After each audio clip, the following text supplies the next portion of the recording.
elles ont été écrites pour notre instruction, à nous qui sommes parvenus à la fin des siècles. Cette semaine, nous verrons les fondements bibliques de l'interprétation typologique. Nous verrons comment les Saintes Écritures elles-mêmes fournissent des repères en la matière et comment la vie de Josué anticipe le ministère de Jésus. Je suis Chimène Lekunga et je suis accompagnée de notre pasteur, professeur Epoué Anani Patrick. Bonjour pasteur et bienvenue sur notre plateau. Alors pasteur, c'est vraiment un réel plaisir de vous accueillir alors que nous sommes en train d'étudier la leçon numéro 10 de l'école du sabbat qui a pour titre Le vrai Josué. Alors pasteur, lorsqu'on parle de vrai Josué, est-ce qu'il y a un faux Josué? Non, ça veut simplement dire qu'il y a un Josué qui dépasse le Josué terrestre. Il y a un Josué qui dépasse le Josué terrestre. Ou encore que le Josué terrestre a été un modèle pour un Josué céleste. Alors, pasteur, avant de rentrer dans le vif du sujet, est-ce que vous pouvez prier pour nous, s'il vous plaît? Seigneur notre Père, tu nous dis qu'il y a des choses qui sont arrivées à tes enfants dans le passé pour nous servir de type. Et tu les as écrites pour notre compréhension. Nous prions donc que tu nous bénisses pour ouvrir notre esprit et entendement dans le nom de Christ. Amen. Amen. Alors, nous sommes au dernier trimestre de l'année 2025 et nous sommes en train d'étudier le livre de Josué. Nous sommes à la 10e leçon, le vrai Josué. Et là, cette leçon est très technique. Heureusement, nous avons le professeur qui est avec nous et qui va vraiment nous aider à comprendre, n'est-ce pas, certains thèmes techniques que certains d'entre vous, en lisant la leçon ou encore en parcourant les Saintes Écritures, vous n'avez peut-être pas pu comprendre. Alors, pasteur, à chaud comme ça, là, la typologie biblique. Le verset d'1 Corinthiens 10, 11 dit: ces choses-là sont arrivées pour servir d'exemple. Le mot exemple ici, c'est typoi, donc type. On pourrait dire ces choses-là sont arrivées pour servir de modèle. Alors, le principe de type est ce qu'on appelle le principe de dépassement symbolique que nous trouvons dans toute la Bible. Par exemple, la Canaan, qui était une destination géographique à un endroit bien déterminé, une époque bien déterminée, deviendra donc le symbole, n'est-ce pas, d'une espérance ultime, la nouvelle terre, la Canaan céleste. De même également le service du sanctuaire, où Jésus-Christ est dépeint de façon imagée par des symboles, le sacrifice d'autel, les lumières, et ainsi de suite, annonçait donc une réalité bien supérieure. C'est pour cela que Hébreux 9:11 va dire: mais Christ est venu comme souverain sacrificateur des biens à venir. Il a traversé le tabernacle plus grand et plus parfait qui n'est pas possible de peindre, c'est-à-dire qu'il n'est pas cette création. Dès lors, donc, la question fondamentale qu'on doit se poser: en quoi Josué annonce-t-il un accomplissement à venir? On peut encore dire: quels sont les principes herméneutiques qui permettent de relier le récit de Josué, n'est-ce pas, à la réalité du Nouveau Testament, à Jésus-Christ? Est-ce que c'est dans l'arbitraire? Donc, cette leçon dont nous allons étudier les fondements de l'interprétation typologique. Comment donc nous pouvons, à partir des Écritures, avoir l'assurance que l'on ne se trompe pas ou que l'on fait de l'arbitraire? Je pense que c'est une leçon intéressante, mais en même temps.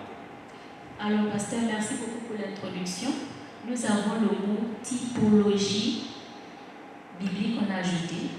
Pasteur, est-ce qu'en quelques mots, vous pouvez nous définir qu'est-ce qu'une typologie, s'il vous plaît? Alors, selon la leçon, les passages bibliques qui emploient des termes comme type du grec typos et antitype du grec antitypos désignent la manière dont les auteurs du Nouveau Testament, n'est-ce pas, établissent des liens entre le Nouveau et l'Ancien Testament. Par exemple, la typologie, selon ce sens, constitue donc une méthode d'interprétation qui considère que certaines personnes, écoute bien Chimène, personnes, événements ou institutions comme des figures qui préfigurent, qui annoncent Jésus-Christ ou d'autres réalités encore évangéliques. Par exemple, le type donc se rapporte à un antitype à la manière d'un moule. Un moule par rapport à la forme qu'il doit engendrer. Bien que le type en suggère les contours, c'est l'antitype qui réalise pleinement le sens. Donc il y a le type qui est l'ancien et l'antitype qui est le nouveau, qui est la réalité, qui est la finalité. Le type biblique est donc conçu comme un modèle divin qu'il ait existé concrètement dans l'histoire ou conceptuellement dans la tête des prophètes. Alors donc, il importe donc de souligner que les auteurs du Nouveau Testament ne confèrent pas des significations typologiques de façon arbitraire ou opportuniste. On ne peut pas dire que, bon, par exemple, on va dire Barnabas, c'est blanc. Il faut laisser la Bible parler. Tout type identifié dans l'Ancien Testament doit trouver un écho confirmé dans le Nouveau Testament. Par exemple, David apparaît dans l'Ancien Testament et en même temps, il est préféré dans le Nouveau Testament. Par exemple, vous avez Somme 21. Au chef du centre, sur biche de le roi, Somme de David. Mon Dieu, pourquoi m'as-tu abandonné? Ça, c'est des paroles de David, n'est-ce pas? Dans une période de détresse. Et que l'on semble se jouer dans la poursuite que Saül avait contre lui. Mais Jésus les a dites à la croix. Vous voyez? Donc c'est ça, il faut laisser la Bible s'interpréter par elle-même. Dans ce texte de Somme 22, versets 1 à 14 à 18, David symbolise donc le Messie souffrant. Et quand vous avez le nouveau David dans Jérémie 23, on va vous dire un germe a été suscité David. Dans Isaïe chapitre 9, verset 5 à 6, on voit la dignité de Christ préfigurée. Car un enfant nous est né, un fils nous est donné, la domination de son épaule, on l'appellera admirable, conseiller, Dieu puissant, éternel, Père éternel, prince de la paix. Donc en fait, la leçon veut nous dire que l'Ancien Testament lui-même fournit la clé pour identifier et appliquer le titre dans le Nouveau Testament. Donc l'antitype n'est pas quelque chose d'arbitraire. C'est en cela que cette leçon est à la fois technique, mais à la fois simple. Et donc il ne faut pas venir dire que je pense que, je crois que c'est le texte qui doit dire de nos textes appris. Alors, pasteur, je vais prendre vos derniers mots. Ici, dans la Bible, il n'est pas question de je pense que, ou encore je dis que. Il est question de il est écrit. Parce que ici, sur ce plateau, pasteur, on peut affirmer que la Bible est le seul livre qui est inspiré de Dieu. N'est-ce pas, pasteur? Parce que ce que vous donnez réponse à votre question. La Bible dit toute écriture, pas s'agrafer, toute écriture est inspirée de Dieu.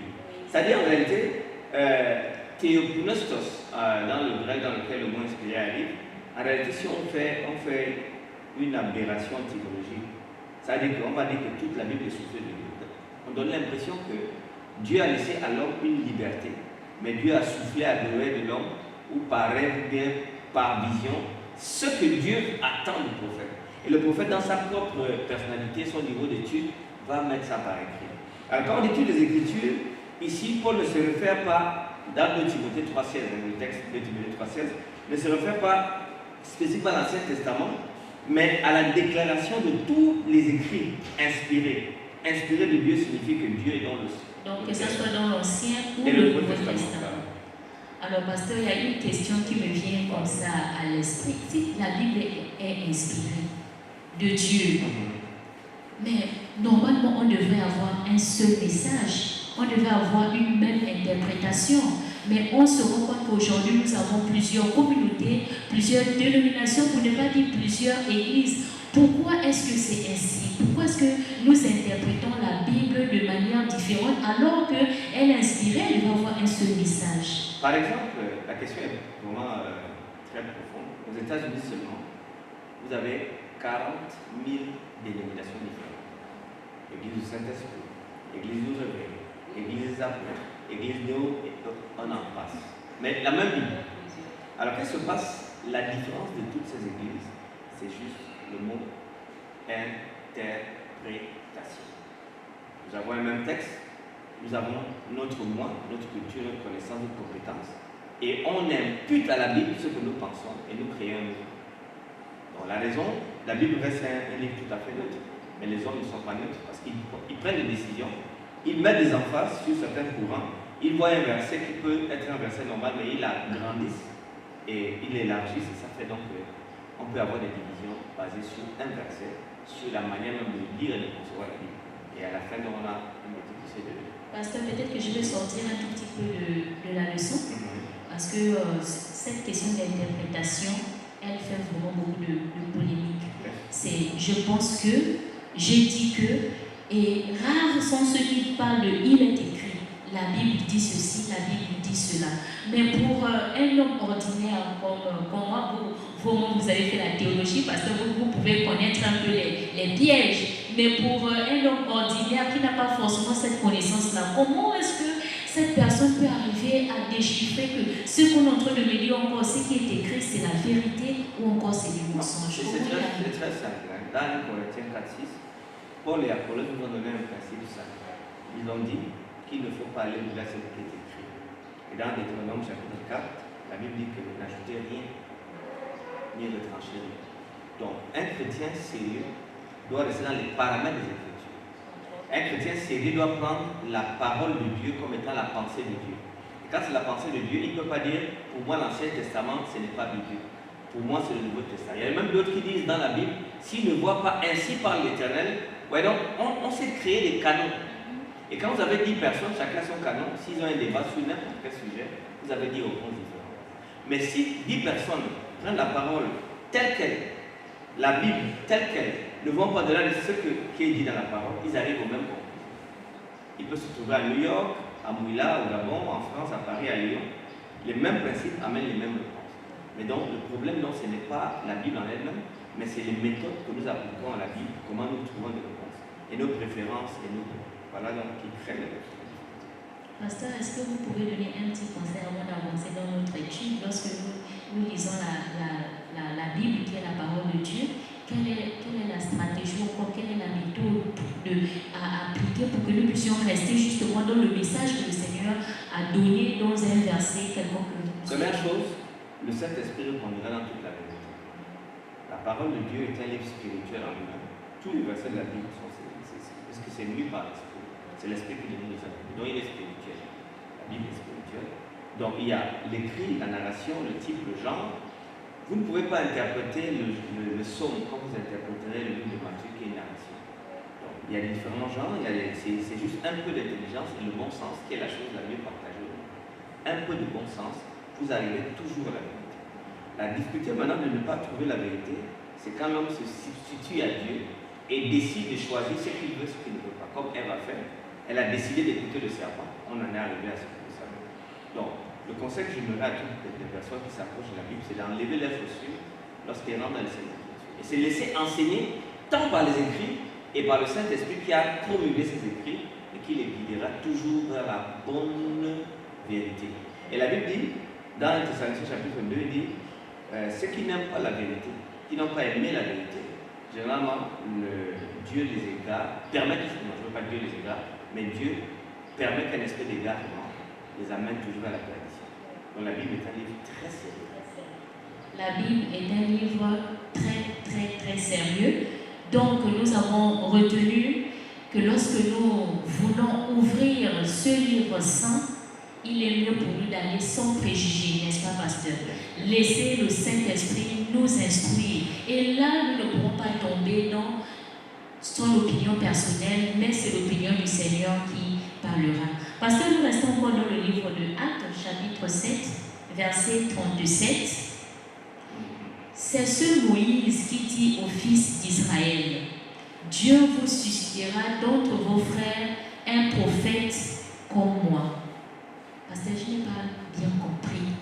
Moïse qui a prononcé ces paroles, c'est que lorsque Jésus va venir, Moïse était déjà mort. Mais on nous dit que ce Moïse dit que l'Éternel suscitera parmi ses frères un prophète. Et on va dire lorsqu'on avance un peu plus loin, c'est Jésus justement qui est ce prophète. Est-ce que réellement c'est Jésus justement qui était l'ultime personnage dans cette prophétie de Moïse? Dans Deutéronome 18, verset 15, quand Moïse écrit, Jésus était son service, ses serviteurs bien son aide. Donc il ne se référait pas à Jésus, il se référait à quelque chose de plus grand que lui. Ici, il s'agit d'une allusion au Messie. Parce que quand vous avez le livre de Jean, chapitre 1, verset 25 par exemple, il l'interrogeait et lui dit, pourquoi donc baptises-tu si tu n'es pas le Christ, ni Élie, ni le prophète? Donc en Israël, il y a eu cette grande attente d'un prophète qui devrait arriver. Et dans Jean chapitre 6, verset 14, ces gens-là, à la vue du miracle que Jésus avait fait, disaient vraiment, c'est lui le prophète qui vient dans le monde. Donc il était attendu. Dans Jean chapitre 7, verset 40, les gens de la foule, après avoir entendu cette parole, disaient, celui-ci est vraiment le, avec l'article. Et donc Jésus a été reconnu comme étant le Messie que Moïse avait prédit dans Deutéronome de Jésus. Mais pasteur, quel est donc le rôle de Josué alors dans cette prophétie? Josué maintenant, Josué, c'est un type qui devait annoncer l'antitype. Un type qui devait annoncer Voilà. l'entité. D'accord. Donc on va dire que le rôle de Josué, n'est-ce pas, dans l'Ancien Testament, pasteur, est le symbole de ce que Jésus-Christ devait venir accomplir ou encore de ce que Jésus a accompli pendant son ministère sur la terre. C'est ce que vous voulez nous dire? Parce que d'abord, Josué est présenté comme un nouveau Moïse, mais pas comme un prophète. Ouais, c'est ça la nuance. Parce que Moïse avait été appelé pour délivrer le peuple et l'amener dans la terre promise. À cause de sa faute qu'il a commise, donc Dieu a choisi Josué de finir la mission. Donc Jésus reproduit plusieurs étapes importantes dans les œuvres d'Égypte parce que Dieu l'a élevé comme il a élevé Moïse. Tout comme Moïse, il est mandaté par une rencontre personnelle avec l'Éternel. Sous la direction des deux, la renommée d'Israël parmi les nations a inspiré la peur partout. Moïse avait conduit Israël dans la traversée de la mer Rouge, tandis que Josué conduit Israël dans une traversée miraculeuse dans le Jourdain. Dieu rappelle à ces deux dirigeants la nécessité de la circoncision, comme Moïse, qui a été même agressé parce qu'il n'avait pas suivi son fils, et l'importance de la Pâque. La manne avait commencé à tomber à l'époque de Moïse, elle s'est terminée avec Josué. Tous deux reçoivent l'ordre d'enlever leurs sandales. Le bras tendu des deux signalait la victoire d'Israël. Moïse avait donné des instructions pour le partage du pays et l'instruction des villes. Josué exécute les instructions. Tous deux avaient prononcé un discours d'adieu à la nation et avaient renouvelé l'alliance pour le peuple à la fin de leur ministère. Donc nous voyons que la vie de Josué fut un accomplissement partiel de la prophétie faite par Moïse. Partiel, c'est-à-dire que Dieu vous enverrait un autre prophète comme moi. Josué a été le préfigurateur, mais pas l'antitype. Vous voyez? La prophétie de Moïse ne s'était pas accomplie dans son sens ultime. La prophétie ne pouvait être accomplie dans son sens ultime par le Messie, parce qu'il connaissait intimement le Père. Dans Jean chapitre 1, verset 14, on dit: la parole a été faite chair. Elle a habité parmi nous, pleine de grâce et de vérité. Nous avons contemplé sa gloire, nous l'avons comme la gloire du Fils unique venu du Père. Personne n'a jamais vu Dieu, le Fils unique qui est dans le sein du Père et celui qui l'a fait connaître. Alors, voyez donc qu'il était le vrai révélé, la vérité ultime. La vie de Moïse, celle de Jésus, donc devient des types du Messie par excellence, c'est-à-dire Jésus qui devait venir. Voilà donc ce que la mission nous donne comme idée et que nous devons retenir en principe. Josué, on va dire comme ça, préfigurait, n'est-ce pas, le Messie qui est Jésus-Christ, notre Sauveur et notre Seigneur. Alors, pasteur, nous sommes dans le ministère de Jésus-Christ. Nous savons les batailles, ou encore la bataille que Jésus-Christ a menée pour sauver l'humain que nous sommes. La question que je m'en veux vous poser, c'est de savoir comment pouvons-nous avoir l'assurance que Jésus a vaincu Satan en notre faveur. Bon, déjà, sur la victoire ultime de Jésus Satan, c'est déjà fait. C'en est fait. Satan est vaincu, mais il reste quand même l'ennemi actif. Luc chapitre 10, verset 19 dit: je vous ai donné le pouvoir de marcher sur les serpents, sur les scorpions, et sur toute la puissance de l'ennemi, et rien ne pourra venir. Donc, Jésus... Pasteur, est-ce que nous avons conscience de ce pouvoir que... Bon, la seule personne qui n'est pas consciente, généralement, de ce pouvoir, c'est les chrétiens. La Bible nous dit, au verset 20, les esprits nous sont soumis. Et néanmoins, Satan a toujours le pouvoir de la mort. C'est pour ça que la mort restera le dernier ennemi à être vaincu. À cause de la mort qui lui est restée, il nous fait peur. Alors qu'en réalité, la mort n'est qu'un sommeil pour un chrétien. C'est étonnant que nous ayons encore peur du diable. Donc Jésus a vaincu le malin, mais la guerre cosmique continue. Parce que même quand on a fait cesser le feu, il y a des balles perdues que nous ne pouvons pas encore toucher. Il va revenir, mais il ne nous a pas laissé seuls. Il nous a laissé le Saint-Esprit qui nous accompagne, qui donne la supériorité, qui donne le pouvoir sur le mauvais esprit et qui donne la capacité non seulement de chasser les esprits, mais d'avoir le nom dans le livre de vie et restaurer l'image de Dieu en nous et de ressembler à Jésus-Christ. C'est la raison pour laquelle le fruit de l'esprit, la joie, la paix, la tempérance, la douceur, la vérité, la bonté, la douceur doivent être maintenant le partage de chaque fois. Parce qu'il a vaincu, la victoire de Jésus devient la mienne et je dois maintenant marcher à nouveauté de vie et accroître ma compétence, ma connaissance, ma relation avec Jésus de façon à ce que maintenant je peux dire oui, je suis chrétien. Si je vis Ce n'est plus moi qui vis, c'est Christ qui vit en moi. C'est la paix. Si je vis, ce n'est plus moi qui vis, c'est Christ qui vit en moi. Pasteur, souvent nous récitons ces versets. Il y a même d'autres qui vont dire « L'Éternel est mon berger, je ne manquerai de rien ». Mais lorsque nous sommes dans la difficulté, lorsque nous sommes dans l'impasse, souvent ces passages, nous les oublions. Et nous oublions même justement le rôle que Jésus-Christ a joué pour nous sauver, pour nous donner la victoire sur ces combats. Pasteur, comment arriver à faire comprendre, non seulement à nous les chrétiens, parce que nous avons cette vérité, mais c'est l'application qui est très difficile. La problématique des enfants de Dieu, c'est l'héritage, comme au temps de Josué. C'est-à-dire qu'ils font les guerres pour installer, le but des guerres c'était d'installer les Israélites dans la terre promise. Maintenant, nous avons une terre, une nouvelle Canaan, antitype de la terre de Josué qui a donné aux Israéliens. Il y avait une tension entre le là, le déjà là et le pas encore là. Qu'est-ce que je veux dire? Quand la Bible dit je ne manquerai de rien, ce n'est pas d'abord des besoins terrestres. Donc, le croyant qui lit ce verset l'applique d'abord aux besoins terrestres, n'a pas compris. Parce que la Bible dit me conduit vers des verts pâturages. Ces verts pâturages, c'est la Canaan céleste.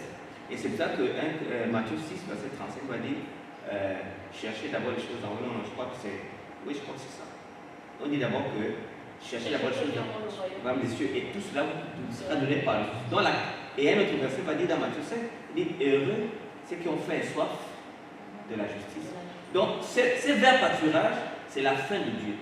Le désir d'être rempli du Saint-Esprit.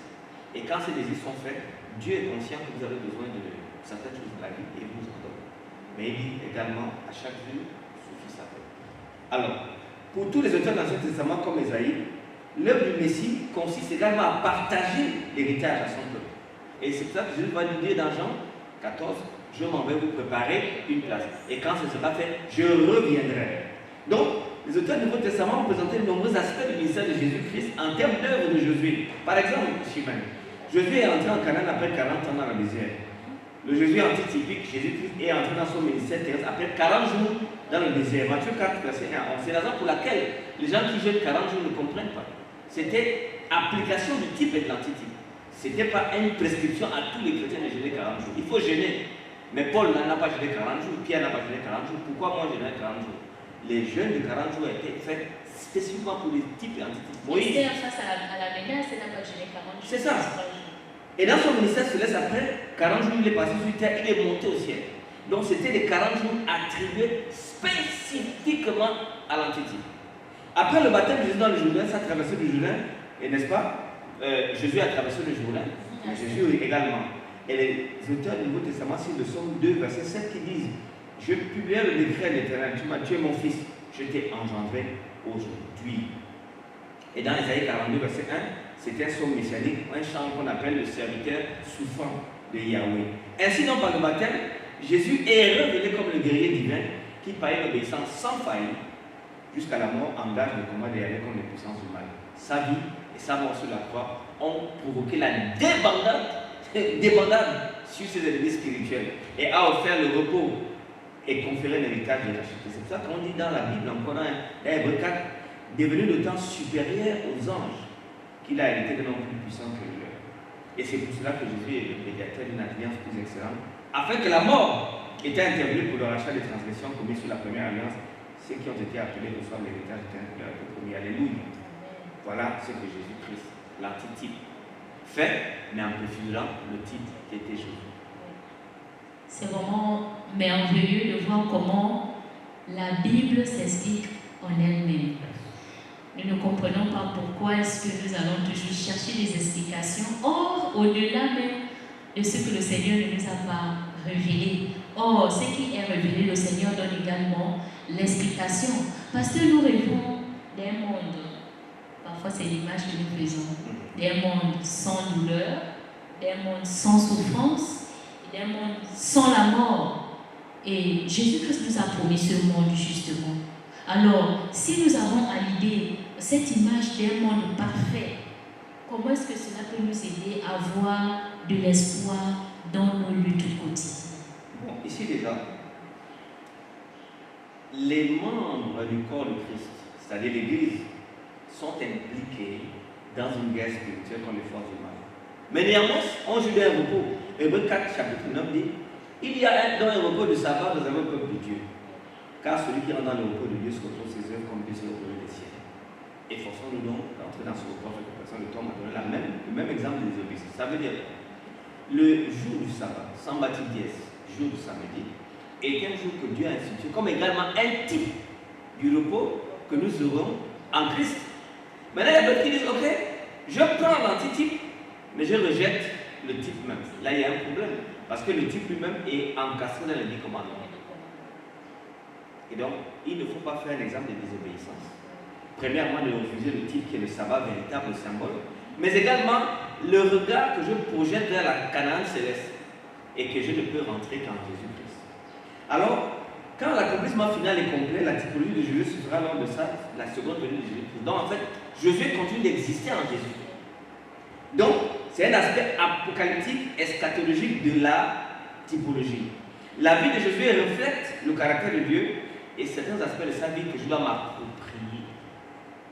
En fait, maintenant, 2 Corinthiens 3 va dire, nous tous qui, le visage découvert, contemplons dans un miroir la gloire du Seigneur, nous sommes transformés à la même image. Qu'est-ce que ça veut dire pour moi aujourd'hui? Plus moi je contemple Jésus, plus moi je reflète la beauté de son caractère. C'est là dans le fondement essentiel de ce verset sur quoi chaque chrétien doit marcher. Voilà pourquoi il est si important de consacrer chaque jour du temps avec Jésus, dans la prière, dans la lecture, de méditer régulièrement sur la vie de Christ et sur la vie des antitypes, des types de Jésus qui est l'antitype parfait. Voilà ce que je peux dire à la question. Pasteur, nous sommes en train d'arriver au terme de notre étude, mais bien avant de nous séparer, pasteur, vous aviez abordé de façon brève le caractère de Jésus. Comment est-ce que chaque jour nous pouvons refléter justement ce caractère pour consolider notre personnalité comme on le fait, pasteur? Vous savez, Hobbes disait, à l'état naturel, l'homme est un loup, et nous le voyons tous les jours. Nous ne pouvons pas changer le caractère par nous-mêmes, ce n'est pas possible. Nous avons perdu le caractère divin au jardin d'Éden, et Dieu veut restaurer ce caractère. Quand vous lisez Galates chapitre 5 à partir du verset 22, le fruit de l'esprit, l'amour, la joie, la paix, la patience, la douceur, la vérité, la maîtrise de soi, 9 fruits différents. Mais donc le sujet est le fruit, qui est un package que l'esprit amène à la vie de chaque croyant. Fût-il le plus nerveux, le plus insécure du monde, quand l'esprit est dans ta vie, il transforme doucement, on appelle ça la sanctification, qui est l'œuvre de toute une vie. Beaucoup de gens pensent que dès que tu te baptises, tu te transformes d'un moment. Non. Jacob avait mis 22 ans avant de se convertir réellement au torrent de Jacob. Lorsqu'il a rencontré l'ange avec qui il a lutté, ça a pris du temps. Mais la bonne chose pour un croyant, c'est de toujours avancer vers la direction céleste, de mettre son cœur, sa décision à marcher vers la Canaan. Et dans ses marches, il va sans cesse tomber. Mais il devrait toujours se relever en direction de la Canaan céleste. La Bible dit le juste tombe, cette fois, il se relève. Donc le péché est quelque chose qui est inhérent parce que le diable existe.